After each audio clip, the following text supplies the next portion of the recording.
بيشتمونا على السوشيال ميديا، ولما يشوفونا في الشارع بيجروا يتصوروا معانا.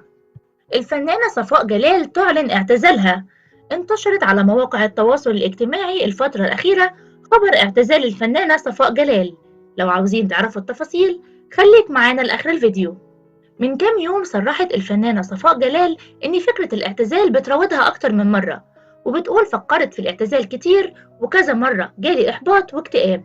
وعلى فكرة كل الفنانين بيجيلهم إحباط حتى النجوم الكبار، بس بعد فترة بيحصل تعود، وإن ربنا هو اللي كاتب الخير والتوفيق من عنده. وقالت إننا كفنانين بنتعرض للاكتئاب بشكل كبير، وده بيكون بسبب قلة الشغل، وأحيانا الفنانين بيقدموا أدوار هم مش راضيين عنها خالص بسبب قلة الشغل وحالة الإحباط اللي بتكون مسيطرة عليهم. وشغلتنا أصلا شغلة كلها اكتئاب، لأننا بنتأثر بالشخصيات اللي بنقدمها. وكملت كلامها وقالت: إحنا عايشين في مجتمع شرير على السوشيال ميديا، وناس قاعدة دورها تشتم وتحبط وتغلط مهما كنت كويسة وشاطرة ومحترمة، رغم إنهم لو شافونا في الشارع هيجروا يتصوروا معانا.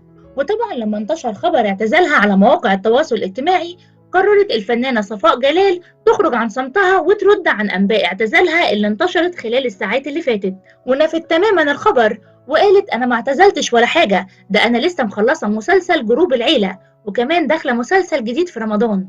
وذكرت كمان إن هي ناوية تعمل برنامج اجتماعي لايت تستضيف فيه دكاترة ومحاميين ومصممين أزياء، ده غير طبعا زمايلها في الوسط الفني. وقالت كمان هيكون حلقة كل أسبوع.